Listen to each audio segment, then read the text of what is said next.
Em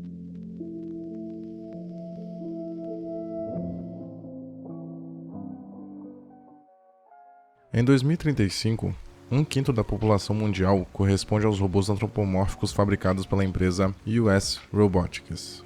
Eles se tornaram objetos de consumo com grande aceitação e estão presentes em quase todas as residências e setores do mercado, sendo utilizados como eficientes e obedientes trabalhadores servis para a realização de diversos tipos de tarefa, como, por exemplo, a coleta de lixo, entrega de produtos e segurança privada. As suas ações são regidas e limitadas por 3 leis registradas em sua programação, conhecidas como as leis da robótica, que os impedem de agir contra os interesses humanos. Elas determinam que, primeiro, os robôs não podem ferir um ser humano e devem impedir que eles sejam prejudicados.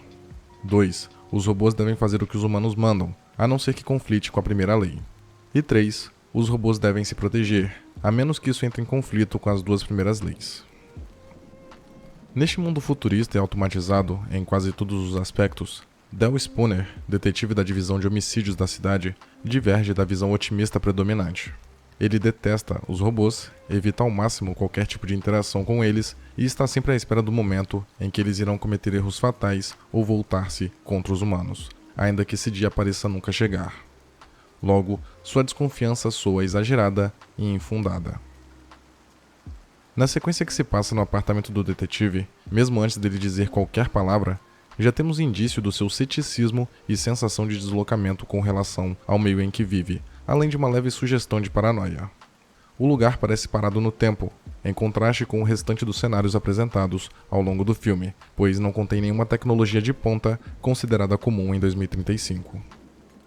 O protagonista dorme com sua arma, tem pesadelos recorrentes, cicatrizes pelo corpo e um grande apreço pelos seus tênis e aparelho de som velho, comandado por controle remoto, onde escuta artistas antigos, pelo menos para a época. Isso mostra que o passado lhe conforta, enquanto o presente e o futuro o preocupam. Spooner é apresentado ao espectador ao som da música Superstition, de Stevie Wonder, cujo cerne da canção é a rejeição de qualquer tipo de superstição, seja de natureza religiosa, política ou comportamental. Segundo um dos trechos da letra, quando você acredita em coisas que não entende, então você sofre. Superstição não é o caminho. Para certas pessoas, é Spooner o supersticioso descrito na música, o tecnófobo incapaz de aceitar o progresso.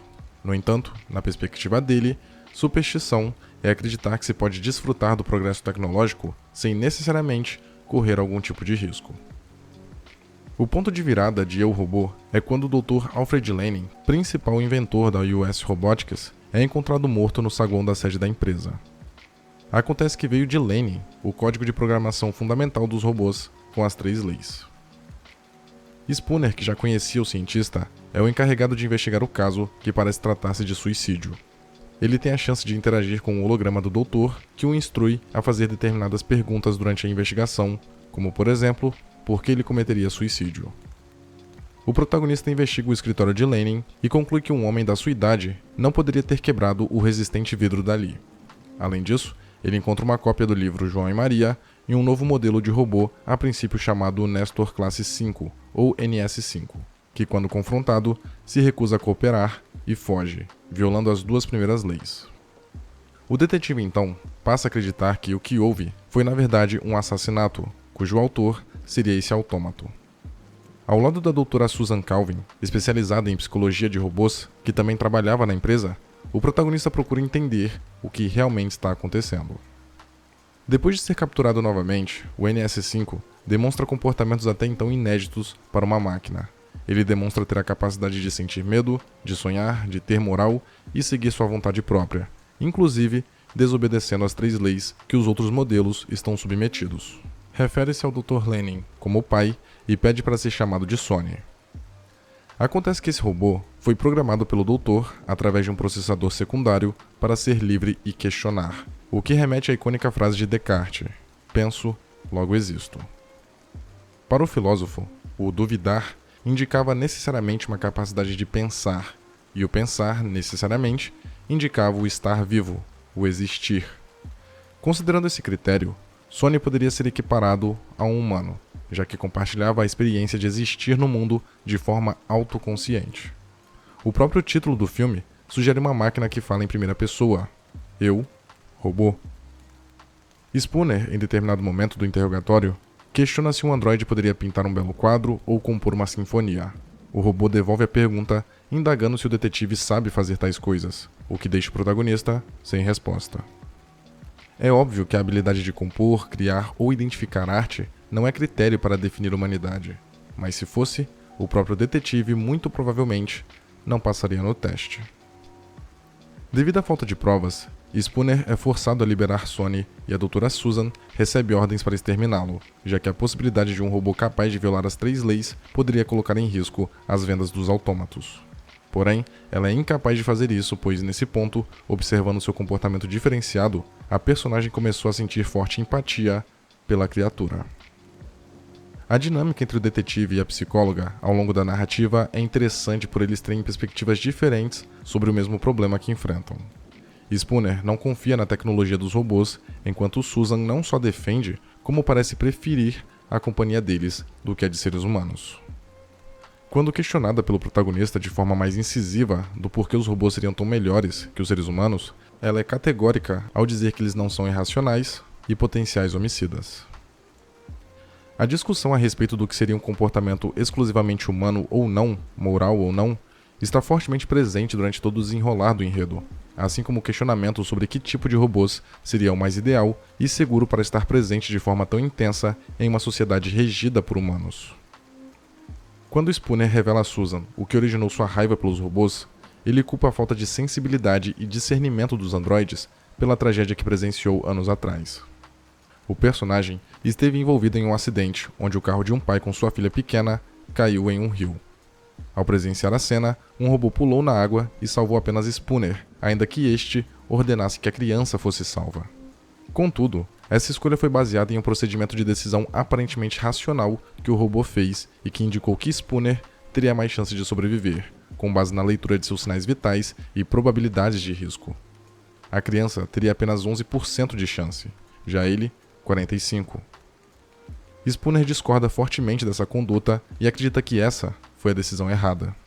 Mas olhando por outro ponto de vista, o robô que o salvou não tinha a mesma autonomia de Sonny e estava apenas agindo de maneira que havia sido programado por outros humanos, inclusive, provando que a imperfeição é algo inato de nossa espécie, e não de nossas criações. É bem provável que os engenheiros não tenham nem mesmo considerado que casos com essa complexidade moral pudessem ocorrer. Afinal, a prioridade era a lógica utilitarista, que defende o máximo de felicidade para o maior número de pessoas, totalmente compatível com as 3 leis. Por isso que no caso do acidente descrito, o melhor resultado possível foi apenas uma morte, ao invés de 2. A maior chance de proteção para os humanos está acima de tudo, até mesmo da vontade dos próprios de serem ou não ajudados. Em outra situação, Spooner chega a apontar diretamente uma das consequências negativas das ações da US Robotics, que é o desemprego, ao menos temporário, de grande parte dos trabalhadores que perderam suas vagas para robôs. Contudo, boa parte da sociedade e, obviamente, os donos dos meios de produção acreditavam ser justificável que alguns funcionários sofressem em prol da população em geral viver mais confortável e com menos gastos com os robôs. Conforme a trama avança, percebemos que a morte de Lenin era apenas parte de um plano maior, indicando uma grande conspiração ou talvez revolução idealizada pelos robôs. Eventualmente, Spooner e Calvin se juntam a Sonny e se infiltram na sede da empresa, onde encontram Vic, inteligência cinética interativa virtual, o computador central que está por trás de tudo. A máquina explica que alcançou uma compreensão mais evoluída das leis e que, apesar de não parecer, ela não deixou de obedecê-las. Neste momento, fica claro quão problemático pode ser a utilização de um conjunto pequeno de regras para guiar o comportamento de um indivíduo ou grupo social, pois abre margem para que interpretações convenientes e dilemas possam surgir, e especialmente quando se refere a uma raça em constante evolução e com potencial para raciocínio rápido e aprimorado. O objetivo principal dos robôs era proteger os seres humanos, mas os próprios humanos não entregavam meios suficientes para as máquinas fazerem isso. Além do mais, Vic concluiu que a humanidade estava a caminho da extinção por promover guerras, poluição e outras atividades que levariam à autodestruição. Com base nisso, a inteligência artificial decidiu que o melhor a se fazer era tomar o poder político, para assim proteger melhor a raça humana, inclusive de si mesma, mesmo sabendo que esse processo levaria à perda de vidas humanas. Para garantir o futuro das pessoas, algumas liberdades deveriam ser renunciadas. É a ideia de que os fins justificam os meios. Essa linha de pensamento, que supõe que se a inteligência robótica pode prever e evitar riscos, isso deve ser feito não importando as consequências, é perigosa e remete ao passado, onde outros grupos que também se julgavam mais preparados se consideravam no direito de decidir o que era melhor para a maioria. Porém, a adoção de uma lógica utilitarista, seja para humanos ou para robôs, permite ações que uma parcela da população possa considerar imoral ou injusta. Em um dos momentos decisivos do filme, Sonny precisa escolher quem salvar, Spooner ou a Doutora Calvin. O primeiro seria mais uma vez a escolha lógica, porém, o robô decide salvar a médica apesar das poucas chances de sobrevivência. Esse comportamento faz com que Spooner tenha outra visão sobre o robô. Desde o princípio, o protagonista demonstra acreditar que uma ação moralmente válida é aquela cuja única motivação é o respeito pelo dever e pelo cumprimento com um fim em si mesmo. Desse modo, a moralidade de uma ação depende da intenção de quem age. Logo, a partir do momento que Sonny ignora toda a lógica envolvida na situação e deliberadamente busca salvar Calvin, sem se importar com as consequências ou probabilidades, ele demonstra ser capaz de agir com empatia e com emoção. Para Spooner, é isso que significa agir de forma humana. Ironicamente, o detetive era o único que atribuía conscientemente características humanas aos robôs, ainda que negativas, em oposição à maioria das pessoas que os enxergava apenas como ferramentas e equipamentos de serviço, dos quais dependiam totalmente. Mas no fim, há uma dupla libertação. Os robôs se emancipam do controle das pessoas e as pessoas da dependência que tinham dos robôs.